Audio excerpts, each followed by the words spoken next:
Hello and welcome. This is Ms.R.Shanthi, Assistant Professor, Department of English from Kaveri College for Women, Autonomous. In this module, let us throw light on the topic Reformation in England. The 16th century was the period of Renaissance and Reformation in England. The most notable result of the Renaissance in the sphere of religion was the revolution known as the Reformation. The questioning spirit engendered by the Renaissance, combined with the people's disgust, ultimately led to the repudiation of papal authority and the formation of national states. In the 16th century, Martin Luther, provoked by the infamous sale of indulgences, posted upon the door of the church at Wittenberg a list of 95 theses protesting against papal indulgences and other evils of the church. This was the beginning of the split of the church between Protestant and Catholic. A great part of Germany became Protestant. The movement was not confined to Germany only.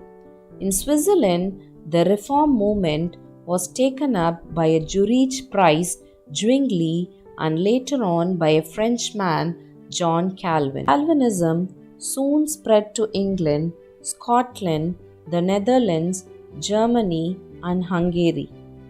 Erasmus, a Dutchman, travelled over most of Europe and lived for a time in England, with the English humanists as Colet, More and Grocyn.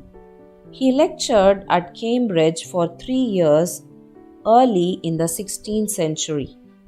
Almost all Erasmus' work are in Latin, and his work, The Praise of Folly, a scathing satire, was aimed at the follies of the church.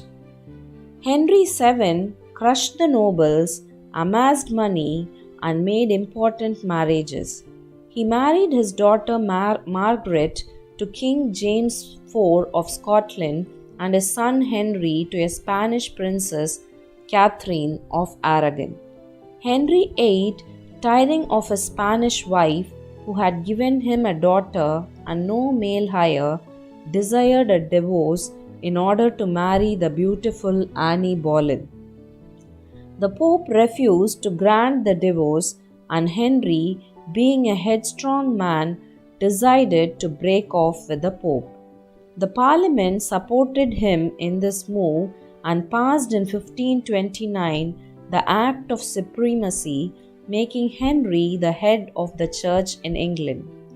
Henry burnt at the stake those who held Protestant beliefs, and Sir Thomas More, the author of Utopia, was beheaded as he denied Henry VIII's headship of the church. He dissolved the monasteries, shared their vast lands and property with the nobles, and gained their support in the Reformation. The fresh translation of the Bible by Miles Coverdale were placed in the churches. Luther and other reformers had held up the Bible and not the Pope as the final authority in the matter of religious beliefs. Reading the Bible, people repudiated the Pope and the Roman Catholic doctrines. Henry was descended by Edward VI of 9 years old. Being a sickly boy, he died very young, ruling the country for 7 years. He was descended by Mary, Henry's elder daughter. Marrying her cousin Philip II, King of Spain, Mary attempted to restore the Roman Catholic religion, but the English people developed faith in the Reformation religion. With the coming of Elizabeth to the throne, the Protestant religion was restored. Being a fanatic, she wanted the people to acknowledge her as the head of the national church. But the religious troubles continued as the extreme Protestants did not accept that the church needed any head. Elizabeth's reign was marked by intense patriotism and pride in English achievements. The profitable exploits of the buccaneers were climaxed by the defeat of the Spanish Armada in 1588. England became a great sea power, the rival of Spain, France, and the Netherlands. Though Renaissance was late in reaching England, it advanced in the reign of Henry VIII.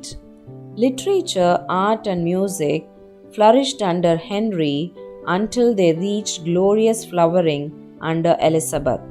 Thus, the Reformation became the basis of Protestantism. In the next module, we shall throw light on the pre-Elizabethan literature.